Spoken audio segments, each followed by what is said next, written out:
for you to get moving. But yeah, if you could, start with an introduction and uh, but yeah, we've had the national president come in year to year and give us an update on, some of the initiatives and presentations. Southern Alice came in last year and kind of oriented us to the milestone anniversary of the AAH and how they were presenting that to at HCD and some of those presentations there. So yeah, anything you want to orient us to would be great today. Okay, sounds good. Thank you. So, so pretty small group here. So please, if you have any questions or anything, just feel free to, jump in or, put something in the chat, that sort of thing. But Pierce McVan, the president of the Academy, for 2026. I've been with the Academy for about, probably 10 years or so as a volunteer, and then moved into the board position. Um, But I did want to just kind of go over some of what the Academy is about and what we do. So, as a reminder, we create opportunities for education and networking for the healthcare architecture profession. And we want to be seen as kind of the authoritative voice within that profession. This is the current makeup of our board. The terms for the board members are 3 years unless one's interested in joining the executive track. And so once you do that, you come in as the president-elect, and then president-elect, and president, and then past president. So that adds another 4 years to your term. We're currently in the process of reviewing applications for next year. We have two positions opening up, and typically successful candidates have been engaged at the committee level as volunteers. So many times they've even moved up into where they're chairing one of the committees. So we're always interested in bringing in new volunteers and kind of building that pipeline of future leadership. This is our current, the way the committees are currently organized. Um, each of the eight different kind of focus areas have a board person that serves as a liaison from that group, and kind of helps them navigate what they need to do that needs board input and that sort of thing. Committees themselves typically have a chair or co-chairs, and then two or three support volunteers. As you can see here, there's quite a few areas of interest. So it's kind of, if you are interested in getting involved, it's worthwhile to kind of go through that and kind of understand where your interests might lie. Um, so just to go through some of what we do and what we're engaged in, we actually do are very active in all three of kind of the major conferences, PDC Summit, the Summer Leadership Summit, and then HCD in the fall. Um, SLS among these is pretty unique in that the president-elect of the Academy and of ACA put together the topic for the year, and then they work with the conference committee to implement that and bring in speakers and that sort of thing. So it's kind of I would say, a highlight of the conferences that we do. We also choose SLS. All three of the conferences we get together as board members and have our in-person board meetings. But at SLS, we actually invite the committee chairs as well. So it's kind of a bigger venue in terms of getting people together in person. Last year, in terms of the topics, we covered resiliency in healthcare delivery, and this year we're covering kind of equity to healthcare. So bridging the gaps and advancing healthcare for all.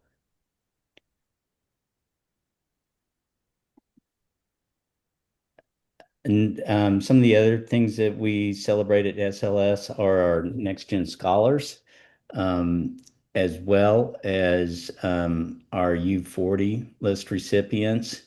Um, and so we typically invite them to the conference and then make the announcements there. So this is a bit of a kind of an early preview of that.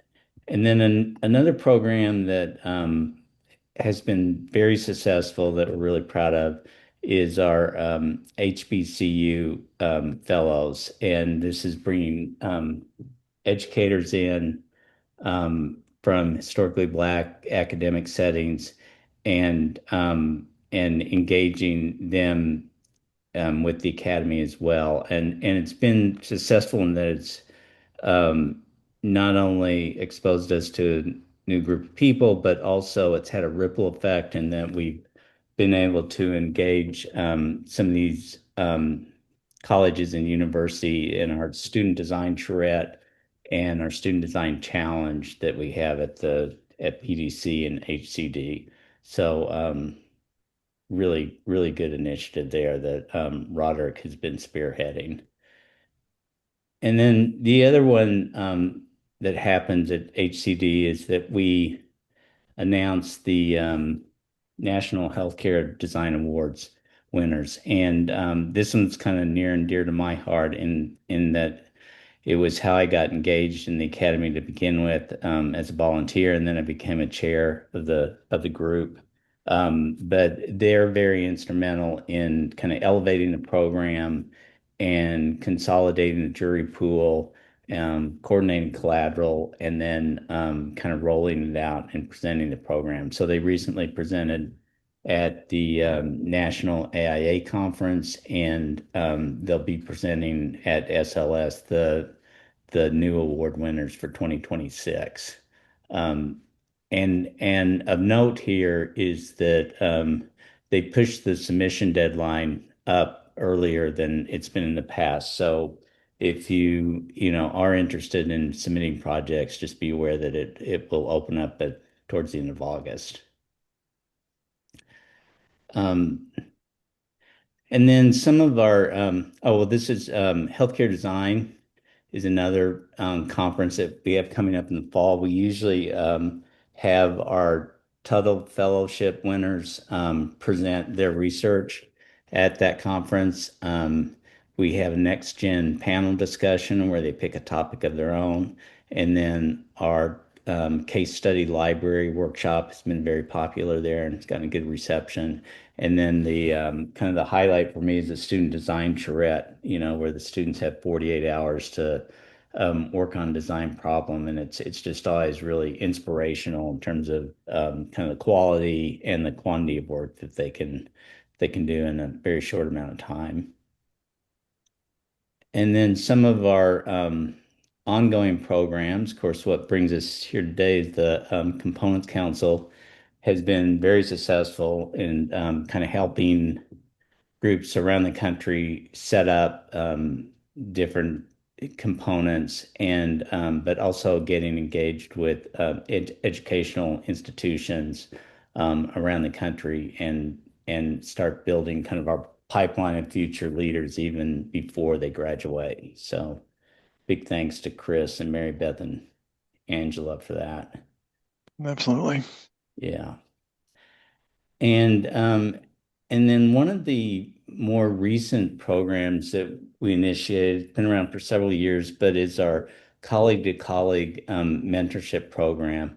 And this has enjoyed a lot of success, relatively short time, but they do a series of monthly programs that help educate young practitioners to kind of their path ahead. And it accumulates in a project that the teams work on together and in the recent past, just kind of centered on putting together a submission for an abstract for one of the conferences, and in some cases they've been accepted. So it's been very successful that way. Um, it's chaired by Vince and Michelle, and they've been doing a spectacular job. And they currently this year they have 9 pod leaders, which is very close to their cap of 10 that they've kind of forced on themselves. But that is actually, and they have 26 mentees, so that fits Wow. right into um, their ratio of 1 to 3 that they want to hold. And I think what's interesting about this list, you can see that it's very geographically diverse as well as firm size and kind of typologies and that sort of thing. So it really has kind of a wide draw. And this year we're also celebrating our first full year of publishing Spectacle. And this has been an effort that Eugene and Jenny and Jen have really spearheaded and have made really successful in short time, just right out the gate. But the publication examines healthcare design kind of through the lens of the academy. And so you can use that scan code to check that out. The fifth issue is coming out basically any day now, in a week or so, I think. And then one of our pillar organizations is FGI. And I just wanted to point this out because they are releasing the new edition this fall. It's going from guidelines to actually becoming code itself. And so it's a really robust kind of change and significant upgrade for some time. So if that's of any interest, I mean, definitely check it out in your work. But there's also ways to kind of get engaged in how those codes are, written and come about. So I'm going to pivot a bit here, and our theme for this year is resiliency. And and in saying that, we're not just focusing on climate change, but we're really looking at it through kind of a broader lens. So how can we as an organization adapt and recover from disruptions and become stronger? And likewise, how can we help our stakeholders do the same? So it's kind of all about preparation, adaptation, recovery, as well as an educational component. And we so as part of that effort, we're kind of continuing to push through new opportunities for our volunteers. We want to play a role in educating design practices and healthcare organizations in adapting sustainable practices, and we want to align our initiatives with the AIA Climate Action Plan. And maybe most importantly, we really want to kind of remain relevant. And so we want to be promoting programs that really resonate with kind of younger generations. So building a better world, have a societal impact, and create healthy communities. So as part of that, the language I just went through is pretty broad. But we're really trying to develop kind of a very specific kind of initiative that we can then carry forward over the years. And so we're right in the middle of that. But what we're looking at is developing kind of a call for designs or white papers or presentations that play into this theme. And we hope by doing that we can really engage younger practitioners to kind of join us as a group, but also set up opportunities to present at venues like SLS and kind of you know get involved in that way. So this is a quick little video that AI put together with Roderick's help and assistance, which is something he's really into. And but it is kind of helpful to frame at least kind of the beginnings of where we're at right now. So This video bear with presents me. a strategic blueprint for cultivating resilience in the next generation. We'll explore how to integrate new student and emerging professional initiatives without disrupting established programs. New initiatives should nourish, not compete with, existing programs. Our focus shifts to thought leadership, research application, and micro-interventions, creating a symbiotic ecosystem that informs large-scale work. We aim to shape policy and health economics through theoretical analysis. The Resilience Brief White Paper series helps transition participants from designers to industry thought leaders, culminating in the annual Resilience Compendium that could be published in resources such as Spectacle. The Microdesign Challenge solves isolated technical problems through component-driven design. Participants move away from designing entire buildings and instead submit single, highly specific technical solutions as technical flashes. Anchor Institution Field Research maps community equity and health disparities using spatial data. Participants act as data analysts and equity mappers, gaining real-world exposure to healthcare economics and public health metrics. We mitigate staff burnout through interdisciplinary co-design workshops, designed for staff charrettes to facilitate hands-on collaborative problem-solving, creating a sensory-controlled zone design playbook with final guidelines. The Intellectual Incubator tests concepts before they scale. The Resilience Initiative offers a low-risk environment for testing complex models, which could eventually inform large-scale problem statements in main annual competitions, if that is the desired outcome. Here is a comparison of the 4 pathways of strategic engagement, aiding in programmatic planning and resource allocation. Each pathway has a distinct format, goal, and tangible output. To ensure successful implementation without overwhelming existing systems, we must prioritize one specific trajectory. We need to decide between the research and policy vector or the technical and detail vector for initial cultivation. This video. So anyway, I'm fine. Um, Well, so so I would that's pretty much what I have for today, but would really encourage anyone here if interested to get involved.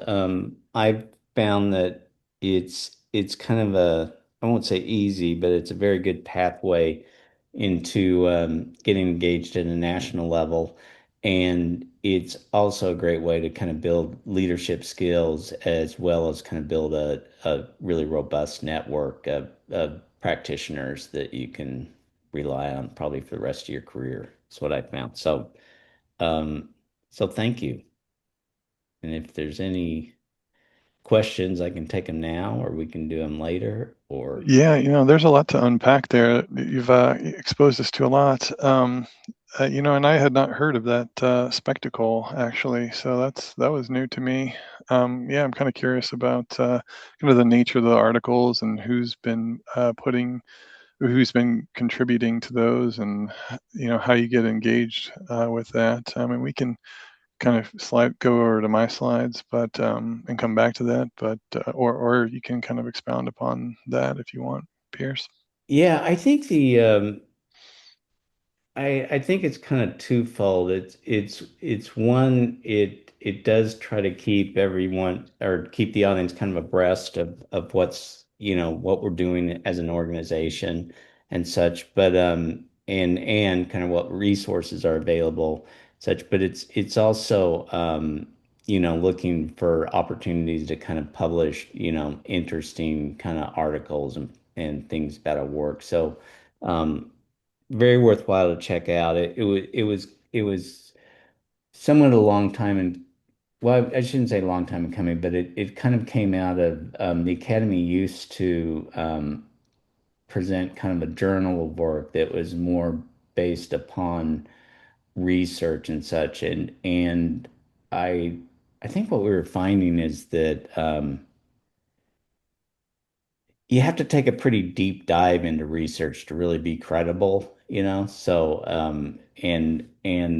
it was just hard to kind of gather the resources to do that, for at least within the kind of breadth that we have as an organization. So this was kind of a different way of doing that. And we also, some of it was kind of a natural progression away from doing things in print and that sort of thing. And kind of, so it's all web based and such. Cool. But I would check it out. Yeah. Yeah, we'll do. Yeah. Yeah, I've kind of got an initiative that, thinking about, just watching you present, thinking that, might be a white paper that could land in there eventually. So yeah, I might shift to just a few slides I had put together. Nisha Okay. and Sarah, any questions or follow-ups that you want to jump in with. I know, Sarah, when I jump into some of my slides, I might be asking for you to help me out a little bit because you've been a participant in our group for a while. Yeah, of course, Tim. No questions really from me, but Pierce, thank you for running us through that. This is really my first introduction to the national group. So it's just great to see more of what that's about after being involved at a local level. So thank you. Okay, you're welcome. Yeah. We'll get engaged, you know. I'm a cheerleader. Not a Zoom guy, so I'm not seeing my. Am I sharing the screen yet? You I are. see Yeah. like a Yeah. word. Good. Okay. All right. So yeah, similar slide to how you kind of kicked off, Pierce. You know, uh, education and networking opportunities. I don't, Tim, Yeah, sorry, I maybe don't think we're seeing the right one. I just see Oh like a no. Word document. Oh no, that's not the right one. Let me just move this over. There we go. there you go. Yeah. That's silly. Sorry about that. All Oh good. goodness. Okay. Well, anyways, so similar slide, uh, education and networking opportunities, but at the local level as well, community engagement and volunteering has been a long-standing sort of history of our group as well. So there's a number of volunteer opportunities with local health systems that we've been doing over the years. I think this Newborns in Need event has been the most longstanding volunteer event that we've done. So it's putting together care packages for newborns for Denver Health. And Sarah, this is really the one that I've gotten into more. Have you jumped into some of the other ones that we've done? I Yeah, know there's. I've been a part of the Project Cure sessions, Tim. So Project Cure is a local organization, but they collect supplies that are expired or otherwise not used by facilities in the United States. And they gather those into shipping containers and then ship them to communities in need around the world. So we've been engaged in sorting and packing, but they're just a really neat organization to be able to engage with here in Colorado. Thanks, Sarah. Yeah, that's one, and there's been a couple of others, but I think those are the two main ones that we've gotten the most participation in. The last 2 years, there's been a partnership between AIA and Academy of Architecture for Health and Women in Health, and that local chapter of their group. And there's been symposiums that a number of us have volunteered with. Sarah, I think you've been far more engaged than I have, and Jack Reed has been a big player in those. And these have just been phenomenal. I can't take any credit for these, but you all have done such a really great job. And a lot of them have been geared towards various topics around the future of healthcare. I think this one, the 2024 one was kind of navigating human touch in healthcare and how to utilize technologies but still engage patients at the best bedside manner physicians can achieve. And this one, there was kind of a future of nursing, the sort of nascent field of psychedelics and mental health, as well as a presentation from uh, um, physician from the University of Alabama and on the future of healthcare and AI and how that's going to be implemented. So some really eye-opening presentations that I would put on par of anything that I've seen in the healthcare design conferences. Those have been just phenomenal. Sarah, anything to add there? I know you've been far more involved in those than I have. Yeah, the only other thing I would add is we're just kicking off for this year's symposium. So it's kind of an exciting time of the year where we'll start brainstorming some topics So looking forward to see what we come up with, but you summarized it really well, Tim. So yeah, thanks.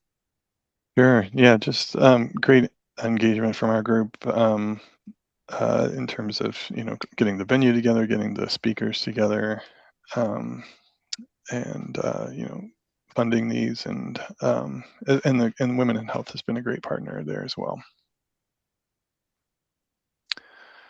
Are you funding them through sponsorships, or is that where? Exactly. Yeah, Yeah, go there's ahead, Sam. a piece of it that Women in Healthcare provides, kind of a small seed starter budget, and then we set a goal for the rest of our budget that we obtain through sponsorships. Yeah. Wow. Very Yeah, good. so I think the initial one was largely sponsored by the Women in Healthcare group. They have deeper pockets than our local chapter.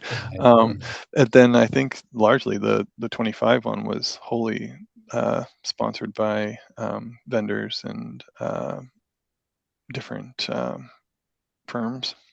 Yeah. Yeah. Wow. That's great. Yeah. And then another initiative we've sort of kept going is an annual series on community health. So we've had one on healthcare systems getting into the business of housing. Um, Mental health institutions, see housing as foundational to mental health. So there's a number of partnerships through WellPower with the Colorado Housing and Finance Authority, and then the architect spoke as well. And then another one was just how different health systems are engaging their local community through design, and different nutrition programs, and a lot of different outreaches for just the health of their physicians as well, keeping them from burning out. So there was a couple different programs that were talked through in that year. And then this year, let me see if I can find my other document. But the Urban Lands Institute essentially did a TAP study on community, on a neighborhood in Littleton, and I'm on the planning commission for Littleton, and they did some pretty extensive studies on the connectivity of the area to downtown, and some of the pocket parks, and just engaged a lot of community members, and what we would like to see um, happen in that area. Let me see if I can pull that up quickly. But in what I'm doing with our group can be seen as kind of an architectural continuation of that initial study, and how this sort of retirement community has become city-owned property, and they're looking to develop that. So we're looking at it under the lens of community health, and um, how to further engage the community in discussions around what the building actually might look like, and further some of the connections, or really, really make the design more concrete, and what some of the connections might look like.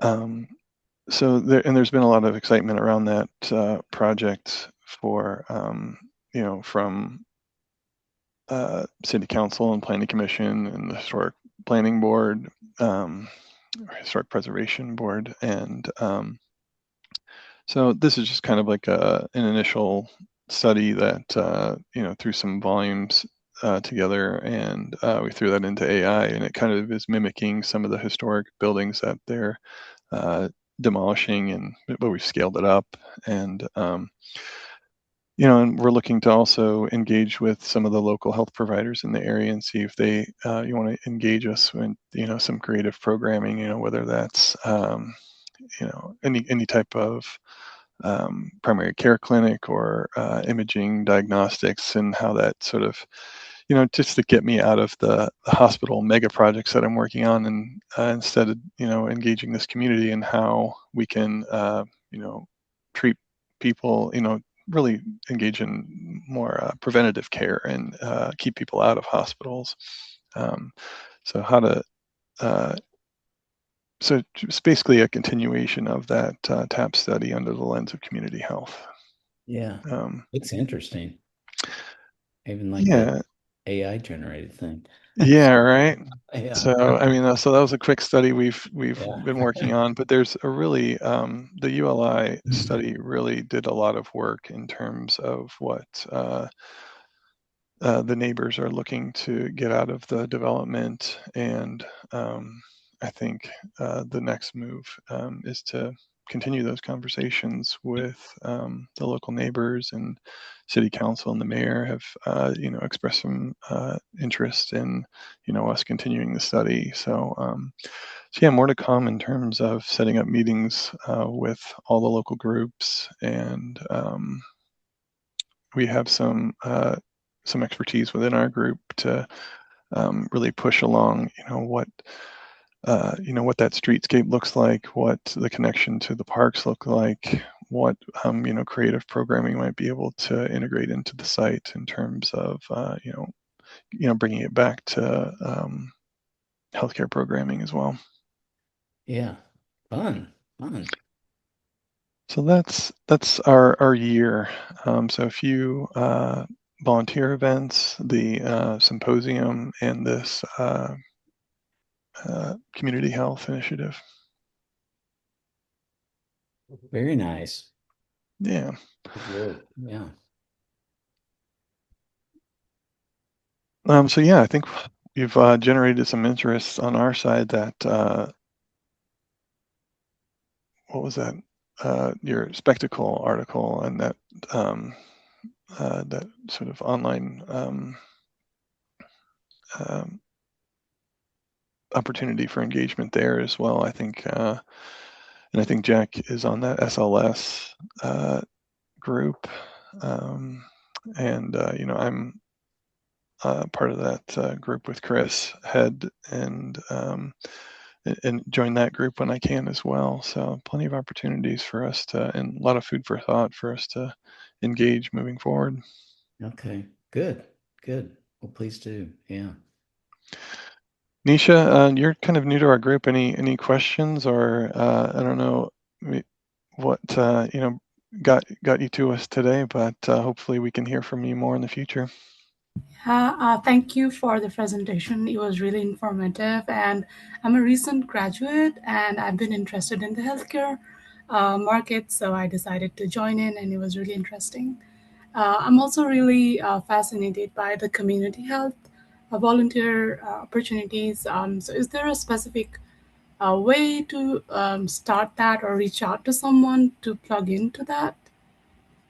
Sure. I'm happy to have you. If you just want to put your email in the chat, I can probably just keep you in the loop on any further events that we have, and definitely get you involved in the next study session. So right now we're kind of just putting together some images and and some themes together to really engage a larger group with the planning commission and city council, and any of the others.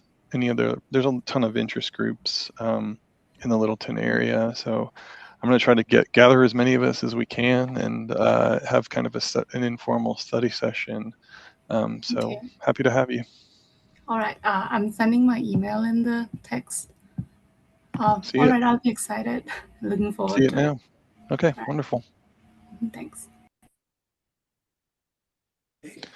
So is there actually a funding mechanism behind that work or The ULI app study did have a grant, and okay, some funding, I believe, from Littleton to do that, to perform that study. right. Maybe it could have been a national grant, and Littleton didn't end up paying for it. I kind of forget how that worked out, but the ULI group was paid something for that study.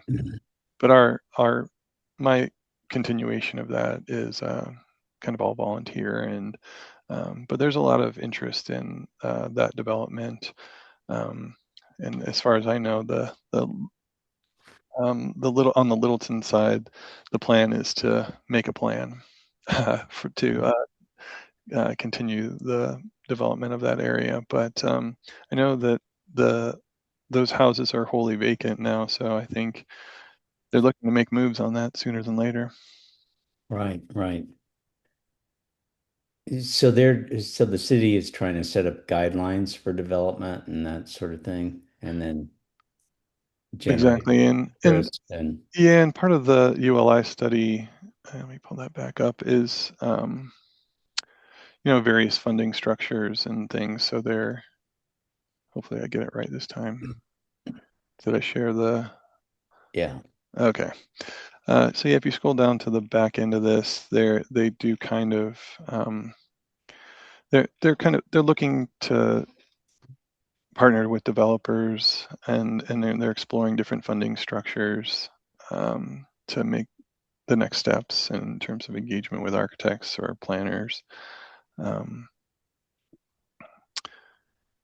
Yeah, so and yeah, there's opportunities to sell City Hall because it's not exactly functioning for them in its original intent. Some incentives and subsidies, bonding, but nothing has been set in stone in terms of how to move forward with the project. So I think, I use some footprints from my current firm to kind of get an understanding of how many units could potentially fit on the site.